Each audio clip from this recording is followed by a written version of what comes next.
स्वागत है आप सभी का आपके अपने channel star zoology concept.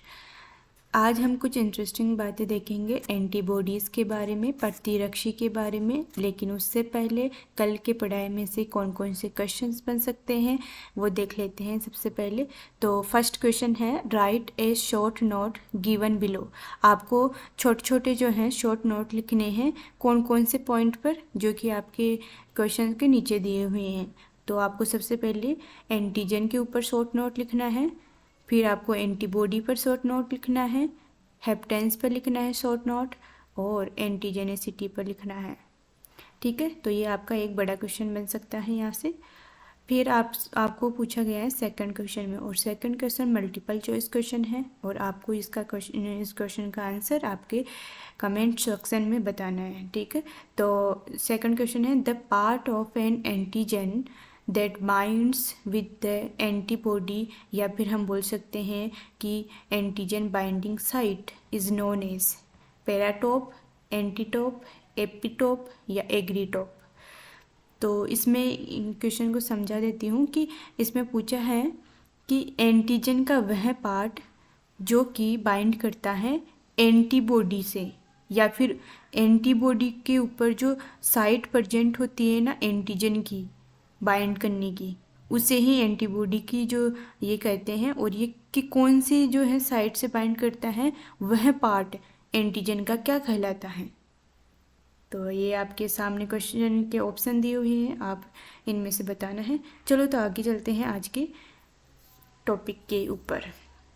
Antibody, antibody मतलब प्रतिरक्षी।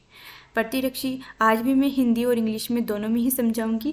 आपको यहाँ पर इंग्लिश में दिख रहा होगा, लेकिन आपको देखो साइड में ये डायग्राम हिंदी में भी दिख रहा होगा। ठीक है, और आगे देखते हैं तो आपको हिंदी में भी ये बताया है, और आगे देखिए ये इंग्लिश में है। तो आप दोनों के लिए जो है मैटर आज फुल तरीके से लेके आई हूँ मैं। तो चलिए आगे देखते हैं कि एंटीबॉडी क्या होती है। तो सबसे पहले एंटीबॉडी को क्या कहते हैं, इम्यूनोग्लोबुलिन्स भी कहते हैं। इम्यूनोग्लोबुलिन्स का मतलब क्या होता है, देखो आपने केमिस्ट्री में या फिर बायोकेमिस्ट्री के अंदर जैविक अणु के बारे में पढ़ा होगा। जैविक अणु के अंदर कौन कौन से आते हैं, प्रोटीन्स पढ़ा होगा आपने, लिपिड्स पढ़ा होगा, कार्बोहाइड्रेट्स पढ़े होंगे, है ना। तो उनमें से एक प्रोटीन्स के बारे में पढ़ा होगा कि इसके प्रकार होते हैं प्रोटीन्स के, और वहाँ पर ही प्रोटीन के प्रकार, टाइप्स ऑफ प्रोटीन के अंदर ही आपने पढ़ा होगा कि कितने तरीके की प्रोटीन्स होती हैं। तो उनमें आपने देखा होगा कि फाइब्रस प्रोटीन होती हैं और ग्लोबुलिन्स प्रोटीन होती है। ठीक है, तो यहाँ पर जो ये एंटीबॉडी है ना, ये किससे बनी होती है, ग्लोबुलिन्स प्रोटीन की बनी होती है। और ग्लोबुलिन्स प्रोटीन के आगे ये इम्यूनो क्यों लगा है, क्योंकि ये प्रोटीन से किस में भाग ले रही है, प्रतिरक्षा में भाग ले रही है। और प्रतिरक्षा मतलब इम्यून सिस्टम, तो इम्यूनो वहाँ से आया है, इम्यूनो सब तो। और ग्लोबुलिन्स कहाँ से आया है, प्रोटीन्स की वजह से, क्योंकि इसका प्रकार जो है प्रोटीन का वो ग्लोबुलिन प्रकार है। इसी वजह से इम्यूनोग्लोबुलिन्स को एंटीबॉडीज़ कहते हैं, या एंटीबॉडीज़ को इम्यूनोग्लोबुलिन्स कहते हैं। आई होप आपको समझ में आया होगा ये। तो चलो आगे देखते हैं कि जो इम्यूनोग्लोबुलिन्स हैं वो किससे प्रोड्यूस होती हैं, किससे उत्पादित होती हैं, है ना। कोई तो ऐसा पार्ट होगा अपने शरीर के अंदर जो कि एंटीबॉडीज़ को क्या कर रहा है, उत्पादित कर रहा है, प्रोड्यूस कर रहा है, फॉर्म कर रहा है। तो ये बी लिम्फोसाइट है। और बी लिम्फोसाइट के बारे में मैंने फर्स्ट क्लास में बताया था आपको, तो जिन्होंने फर्स्ट क्लास नहीं देखी जरूर से देखे जाके। ठीक है, फिर आगे देखते हैं कि अब इसका प्रकृति कैसी होती है, इस प्रोटीन्स की प्रकृति कैसे होती है, ग्लाइकोप्रोटीन्स होती हैं। ये ग्लाइको वर्ड क्यों आया है, क्योंकि ये ग्लाइकोजन से भी बनी होती हैं और प्रोटीन से भी बनी होती हैं। ग्लाइको का मतलब होता है कार्बोहाइड्रेट वाला पार्ट, ग्लाइकोजन कार्बोहाइड्रेट। तो थोड़ा पार्ट जो है वो ग्लाइको का प्रेजेंट होता है, मतलब ग्लाइकोजन का, लेकिन ज़्यादा पार्ट प्रोटीन्स का प्रेजेंट होता है। इसी वजह से आपने ये कॉन्सेप्ट आपको पता नहीं होगा शायद, तो मैं यहाँ पर बता देती हूँ कि जब कभी भी आप ये देखें ना कि ग्लाइकोप्रोटीन, है ना, ग्लाइकोलिपिड, ये देखें ना, तो इसका मतलब है कि जो आगे वाला पार्ट है ना, आगे वाला पार्ट वो हमेशा कम होगा, और जो पीछे वाला पार्ट होता है ना वो हमेशा ज़्यादा होता है। आपने यहाँ पर देख लिया ग्लाइकोप्रोटीन, तो प्रोटीन इसमें ज़्यादा होगी, ग्लाइकोजन कम होगी। ठीक है। ग्लाइको ऐसे ही ग्लाइकोलिपिड्स होते हैं, तो इसमें लिपिड्स ज़्यादा हो जाएगी क्योंकि लिपिड्स बाद में आ रही है, और ग्लाइकोजन कम हो जाएगी क्योंकि वो आगे आ रही है। तो इस तरीके से आपको कॉन्सेप्ट बना के समझना होगा, कॉन्सेप्ट बनाकर पढ़ना होगा। आप चाहे से किताब से पढ़ो, चाहे से और किसी से पढ़ो, चाहे से टीचर से पढ़ो। अगर टीचर नहीं समझा रहा है तो आप उसको खुद समझ के किताब से समझिए और फिर आपको करना होगा। ऐसे नहीं समझ में नहीं आएगा, नहीं तो कॉन्सेप्ट ऐसे समझ में नहीं आएगा, उड़ जाएगी आपके ना जो भी है आपके दिमाग में। तो आगे देखिए, इसमें जो ग्लाइकोप्रोटीन्स नेचर की होती है, प्रकृति कैसी होती हैं, ये ग्लाइकोप्रोटीन्स की होती हैं प्रकृति, ठीक है। इसमें क्या होता है, 4 चेन प्रेजेंट होती है, 4 श्रृंखलाएं, चेन को क्या कहते हैं, श्रृंखला, ये प्रेजेंट होती हैं। इनमें से 4 श्रृंखला में से जो है 2 तो होती है लॉन्ग, लॉन्ग का मतलब लंबी, और 2 क्या होती है शॉर्ट, शॉर्ट का मतलब छोटी, लघु। अब लॉन्ग जो होगी वो हेवी होगी, वजन में तो होगा ना। अब देखो आप एक जो है कॉन्सेप्ट समझना, आप 2 चीज़ें हैं आपके पास में है ना, एक तो है बहुत लंबी है ना पर वो पतली है ना। कोई देख 2 इंसान ही ले लीजिए है ना, 2 इंसान ले लीजिए, एक तो है बहुत लंबा है और एक है छोटा है ना, मीडियम साइज का है, ठीक है। लेकिन जो मीडियम साइज का है वो जैसे मोटा होगा, लेकिन वो फिर भी जो लंबे वाले जो व्यक्ति है ना उससे क्या होगा, वजन में कम होगा। तो जो लॉन्ग चेन होगी ना वो हमेशा क्या होगी, हेवी होगी, मतलब वजनदार होगी। हेवी का मतलब वजनदार है ना, तो इसलिए ये हेवी चेन कहलाती है। और शॉर्ट जो होती है ना, लघु, लघु मतलब लाइट, लाइट का मतलब होगा कम, कम मतलब कि जो लघु होती है ना वो, ठीक है। और हेवी का मतलब हो गया दीर्घ। तो ये क्या हो गया, अरेंज हो जाते हैं इसमें 2 तरीके से। अब देखिए डायग्राम में देखिए, चित्र के अंदर यहाँ पर देखिए इस वाले में है ना, तो इसमें क्या है, देखो लघु चेन मतलब कि लाइट चेन, ये है 1 हो गई, और ये इधर हो गई 1, 2 हो गई, यहाँ पर भी मैंने 2 ही लिखा है, 2 शॉर्ट चेन, 2 लघु चेन। अब देखिए 2 लॉन्ग चेन, लॉन्ग चेन कहाँ से है, यहाँ से लेकर ये देखो यहाँ तक आ रही है, इधर भी देखो यहाँ से लेकर यहाँ तक आ रही है ना। तो ये क्या हो गई है, 2 हेवी हो गई है, 2 शॉर्ट हो गई है, लाइट चेन हो गई है, तो 4 हो गई। इसमें कितनी श्रृंखलाएं प्रेजेंट होती है, आपसे ये क्वेश्चन पूछ ले कि एक इम्यूनोग्लोबुलिन, एक एंटीबॉडी के अंदर की संरचना के अंदर कितनी श्रृंखलाएं प्रेजेंट होती है, कितनी चेन प्रेजेंट होती है, तो आप क्या बोलोगे, 4। फिर आपसे पूछ ले कि इनमें से जो है कितनी हेवी होती हैं, तो आप बोलोगे 2 हेवी होती हैं, 2 दीर्घ होती हैं, ठीक है। फिर आपसे पूछ ले कि छोटी कितनी होती है, शॉर्ट कितनी होती है, 2 आप बोलोगे 2 होती हैं, लाइट, लाइट शॉर्ट, ठीक है। तो इस तरीके से आपको समझना पड़ेगा। अब फिर आपसे ये पूछ ले कि इनमें से जो हैं वो कौन से ये कौन से बंध से बने हुए होते हैं, तो कौन से बंध से बने हैं, तो ये देखो आपको समझ में आ रहा होगा, बीच में से देखो ये एस बंध, एस बंध है, यहाँ पर एस, फिर बंध है, फिर एस है, तो ये क्या है, एस का मतलब होता है सल्फर, और 2 है ना, 2 सल्फर के मॉलिक्यूल है, 2 सल्फर के अणु हैं, तो इसे क्या बोलते हैं, सल्फर डाइऑक्साइड बॉन्ड। कौन सा बॉन्ड, सल्फर डाइऑक्साइड बॉन्ड, ठीक है। तो आपको ये पूछ लिया कि जो इम्यूनोग्लोबिन है, एंटीबॉडी है, उसमें कौन सा बंध प्रेजेंट होता है, कौन सा बंध पाया जाता है, तो आप क्या बोलोगे, इसमें डाइसल्फाइड बॉन्ड बंध प्रेजेंट होता है। और कितने होते हैं, वेरी वेरी IMP, कितने होते हैं, देखो मैंने यहाँ पर बताया कि एक जो इम्यूनोग्लोबिन है, एक एंटीबॉडी है, उसकी संरचना के अंदर कितने बंध हैं डाइसल्फाइड के, 28 बंध। ये क्वेश्चन पूछा गया है, इसी वजह से मैंने इसको 3 पॉइंट में डाला है। तो कितने हैं, 28 डाइसल्फाइड बॉन्ड है। अब देखो गिन लो चाहे से आप, 1 हो गया, 2 हो गया, 3 4 5 6 7 8 9 10 11 12 13 14 15 16।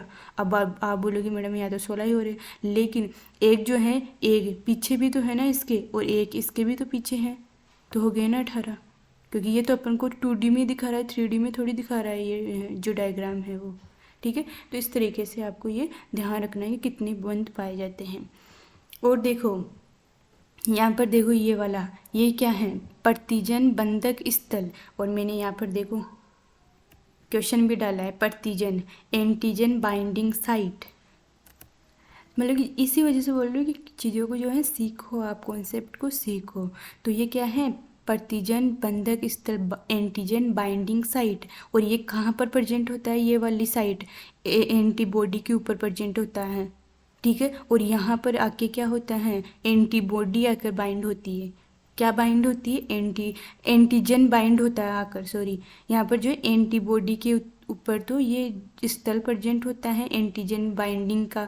और यहाँ पर आके क्या बाइंड होगा, यहाँ पर कोई जो है क्या होगा, एंटीजन होगा, बैक्टीरिया होगा या वायरस होगा, वो आके यहाँ पर बाइंड कर जाएगा। और यहाँ पर जैसे ही बाइंड करेगा तो ये हो गया इसका किसका, एंटीजन बाइंडिंग साइट हो गई, जो कि एंटीबॉडी के ऊपर प्रेजेंट होती है।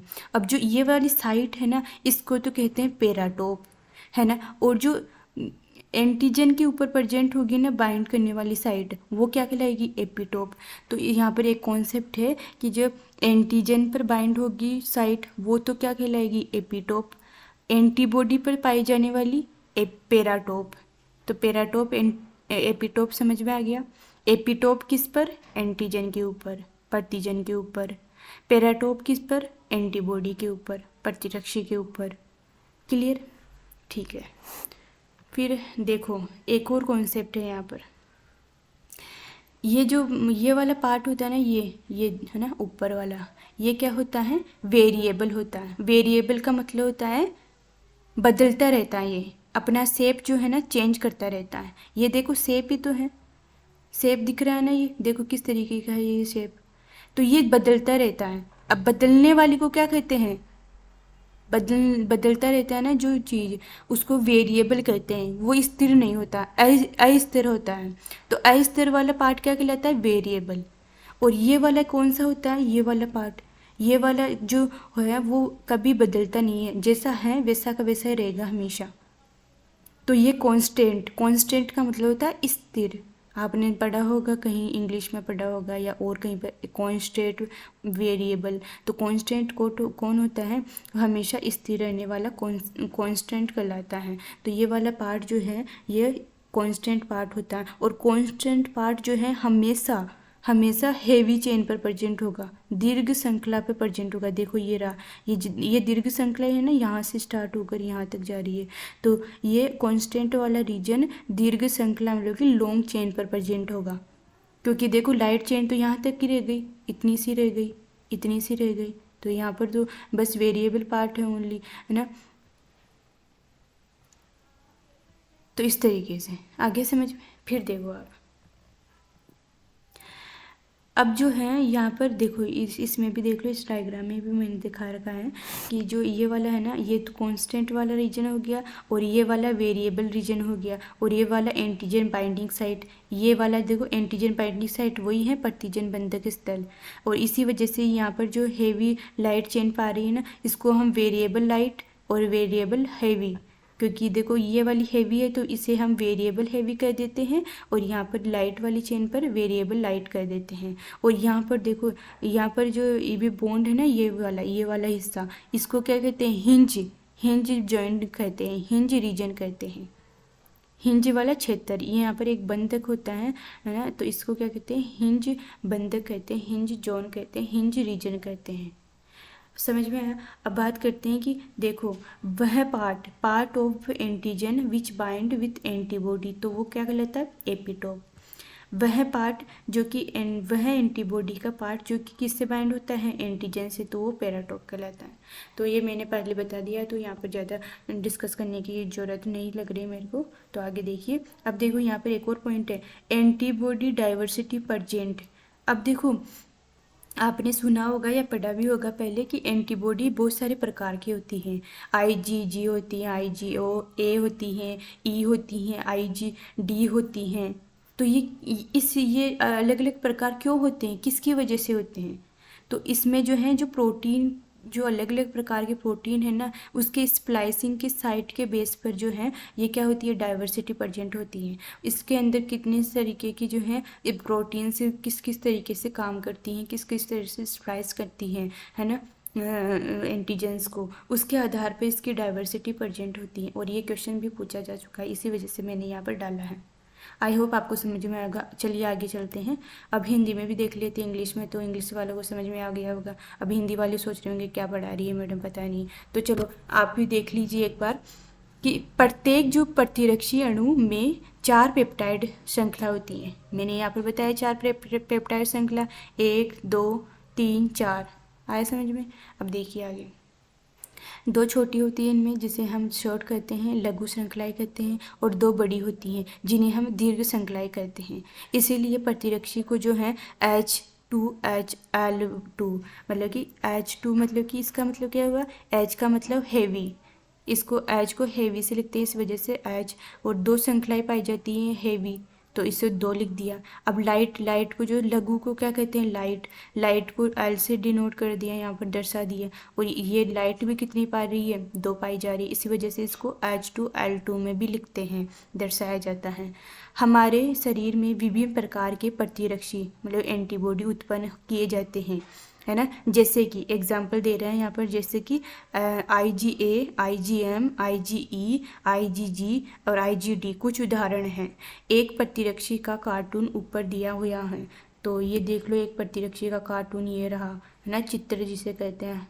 ठीक है, इसमें क्या बता रहा है, इसमें बता रहा है कि कहाँ गया, हाँ, ये प्रतिरक्षी रक्त में पाई जाती हैं। ये कहाँ पाई जाती हैं, ये वाली, ये ब्लड के अंदर पाई जाती हैं, प्रतिरक्षी जो है रक्त के अंदर पाई जाती हैं। इसीलिए इसे तरल प्रतिरक्षा अनुक्रिया कहते हैं।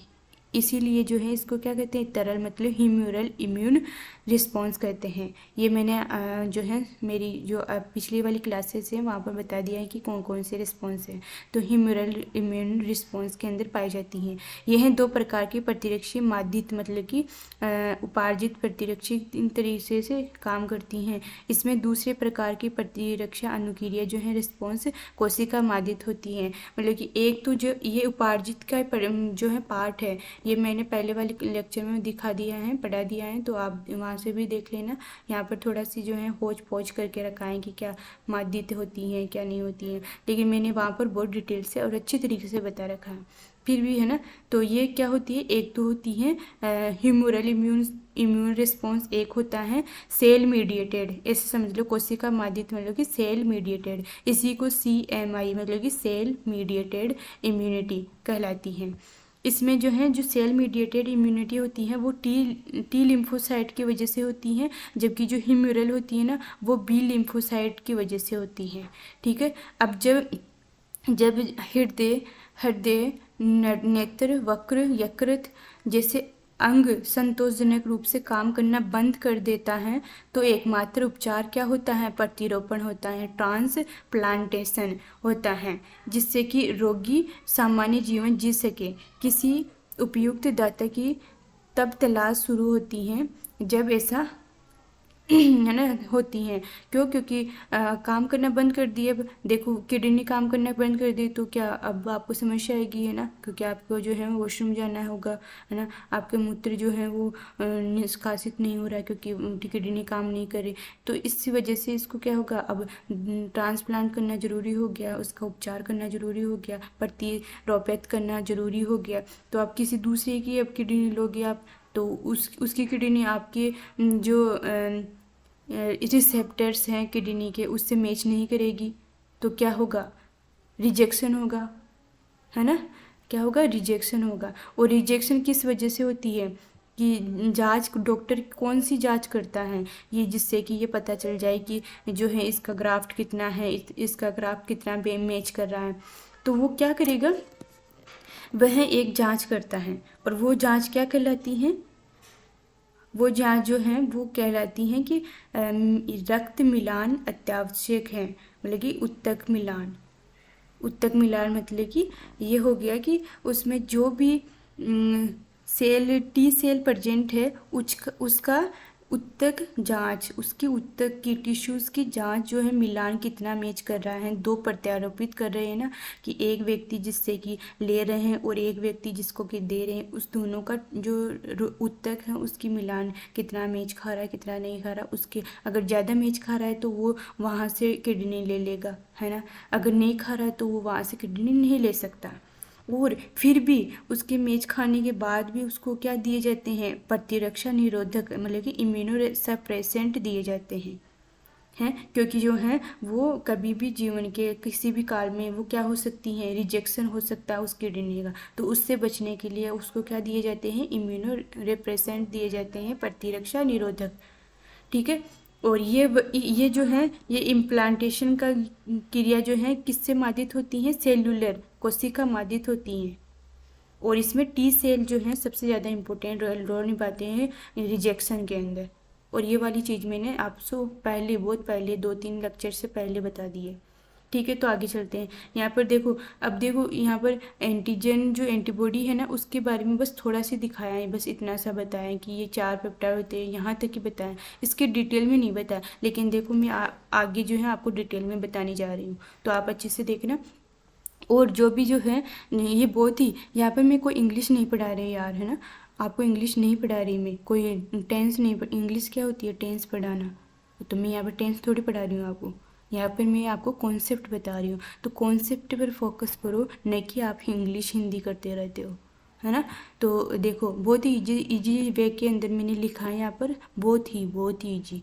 तो यहाँ पर टाइप्स ऑफ एंटीबॉडी दिखाए हैं। टाइप्स ऑफ एंटीबॉडी के अंदर हम मेजर, ऐसे तो बहुत सारी एंटीबॉडीज़ हैं, है ना, लेकिन वो सारी ना पढ़ के जो इम्पोर्टेंट एंटीबॉडी है वही देखेंगे अपन। और यहाँ पर 5 तरीके की इम्पोर्टेंट एंटीबॉडीज़ दी रखी हैं, बहुत अति आवश्यक जो प्रतिरक्षी है ना वो ही दे रखे हैं यहाँ पर। तो ये 5 प्रकार की होती हैं। एक होती है IgG, एक होती है IgG, एक होती है IgM, एक होती है IgA, IgE और IgD। अब IgG देखते हैं सबसे पहले। ये क्या होती है, मोस्ट अबंडेंट का मतलब होता है बहुत ज़्यादा मात्रा में, लगभग कितने 80% जो है अपने शरीर में IgG एंटीबॉडी प्रेजेंट होती हैं। और ये लॉन्ग एक्शंस करती हैं, मतलब कि बहुत दिन तक रहती हैं, बहुत सालों तक रहती हैं। हाईएस्ट हाफ लाइफ हो, इसकी जो हाफ लाइफ है ना, अर्धकाल जो है बहुत ज़्यादा होता है। ठीक है। और ये जो है मोनोमर होती हैं ना, मोनोमर मतलब कि एक अणु ये होती हैं। और ये क्या कर सकती हैं, प्लेसेंटा को क्या क्रॉस कर सकती हैं, प्लेसेंटा को पार कर सकती हैं। इसीलिए तो ये क्वेश्चन बनता है ना कि ऐसी कौन सी एंटीबॉडी है, ऐसी कौन सी प्रतिरक्षी हैं जो कि प्लेसेंटा मतलब अपरा को पार करके बच्चे में जाती हैं। तो वो कौन सी हो गई, IgG हो गई, है ना। और ये कौन सी, अब देखो, अब ये कौन सी प्रोवाइड करवाएगी immunity, passive, natural passive immunity provide करवाएगी। ये किस में रोल करेगी, क्रोनिक इन्फेक्शन, मतलब बहुत ज़्यादा तगड़ा वाला अपने इन्फेक्शन हो जाता है ना, तब ये काम करती है ये एंटीबॉडी। तगड़ा वाला मतलब क्रोनिक का मतलब होता है बहुत भयंकर, तो उसमें ये वाली एंटीबॉडी काम में आती हैं सबसे ज़्यादा।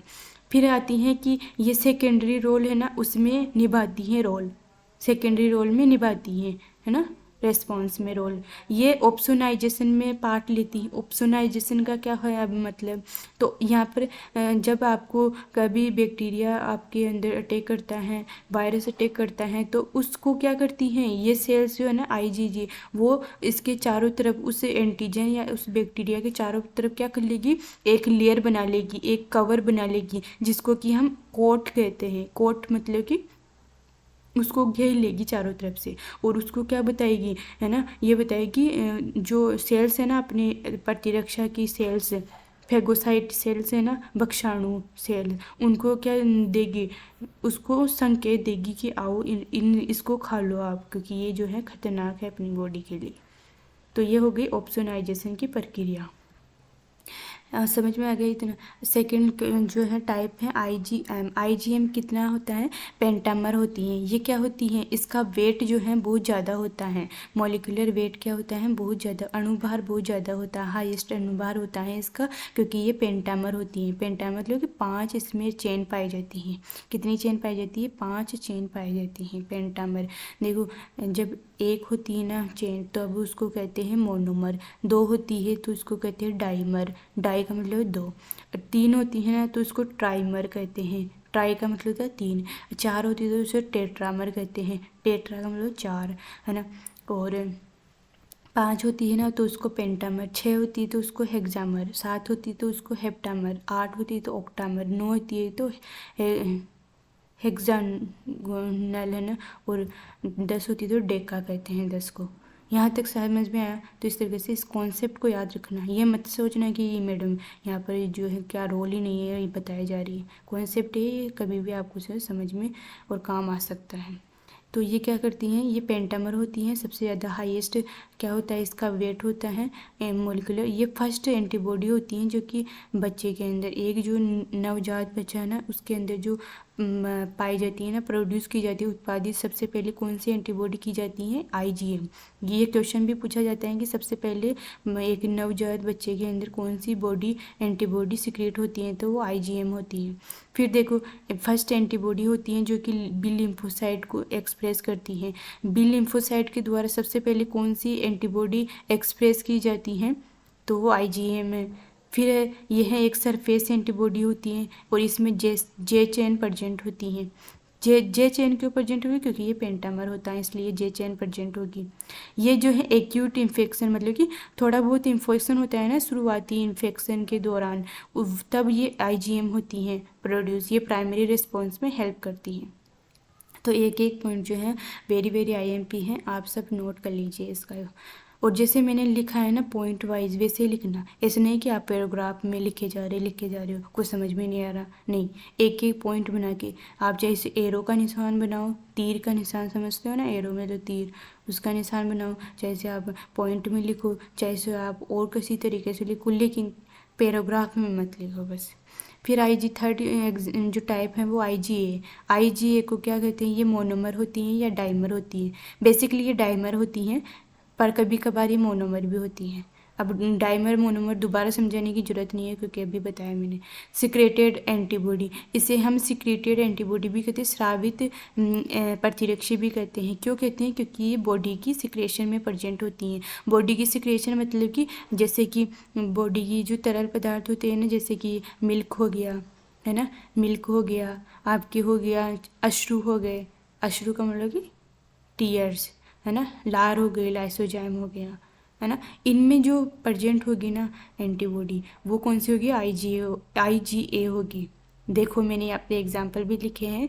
कोलेस्ट्रम, कोलेस्ट्रम मतलब कि मिल्क, जो गाढ़ा है ना, जो नवजात शिशु को पिलाते हैं उसको कोलेस्ट्रम कहते हैं, तो मिल्क में पाई जाती है। और वो सबसे बेहद सबसे ज़रूरी होता है एक बच्चे के लिए, वो सबसे पौष्टिक भी होता है एक बच्चे के लिए, 6 माह तक के बच्चे के लिए सबसे ज़्यादा इंपॉर्टेंट होता है। सलाइवा के अंदर टीयर्स में पाई जाती है। एक एक पॉइंट लिखा है मैंने, अगर आप अच्छे से देखो पढ़ो तो। सिक्रेटेड चेन होती है इसमें, और जे चेन भी प्रेजेंट होती है। जे चेन क्यों होती है? क्योंकि ये डाइमर होता है, तो जोड़ने के लिए जे चेन तो प्रेजेंट होगी ना। अगर मोनोमर ही होगा तो जे चेन नहीं होगी, है ना। तो प्रोवाइड नेचुरल पैसिव इम्यूनिटी, ये भी नेचुरल पैसिव इम्यूनिटी प्रोवाइड करेगी, क्योंकि ये नेचुरली पाई जा रही है ना। अश्रु, सलाइवा ये नेचुरली तो है, प्रकृति के अंदर नेचुरल तरीके से पाई जा रही है। बाहर से थोड़ी आप सलाइवा डाल रहे हो बॉडी के अंदर, बाहर से थोड़ी कोलेस्ट्रम डाल रहे हो, टीयर्स थोड़ी बाहर से डाल रहे हो। तो ये क्या हो गई? नेचुरल में आ गई, है ना। तो नेचुरल में क्या हो गई? प्लासेंटा भी नेचुरल हो गई और ये भी नेचुरल हो गई। चलिए आगे देखते हैं। आईजीई, आईजीई क्या है?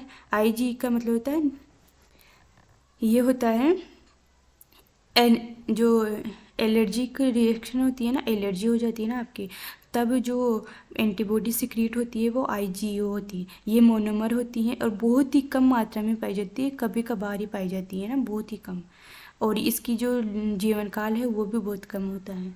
और ये एलर्जी रिएक्शन को क्या कहते हैं? हाइपर सेंसिटिविटी कहते हैं, और इसको ही रिएजेनिक एंटीबॉडी कहते हैं। तो आपको ये समझ में आ गया होगा।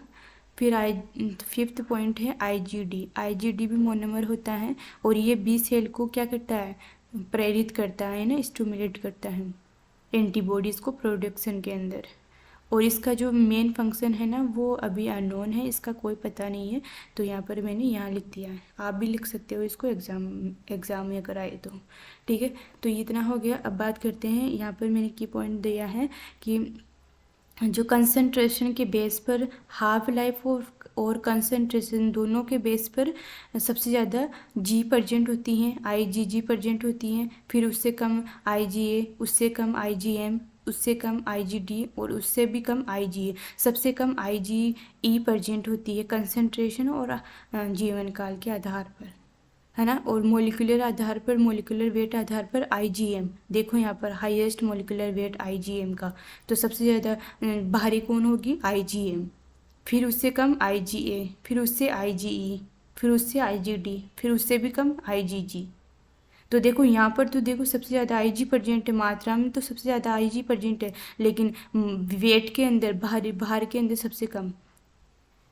ठीक है, तो ये समझ में आया होगा आपको। और आज इतना ही रखते हैं, और इसको कॉन्सेप्ट को क्लियर करें। जहाँ समझ में नहीं आ रहा लिखे आप, जितना आप लिखोगे ना उतनी आपकी जो है पावर बढ़ेगी, आपकी स्किल बढ़ेगी।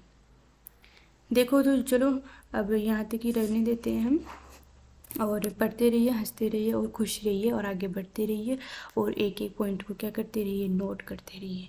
तो धन्यवाद।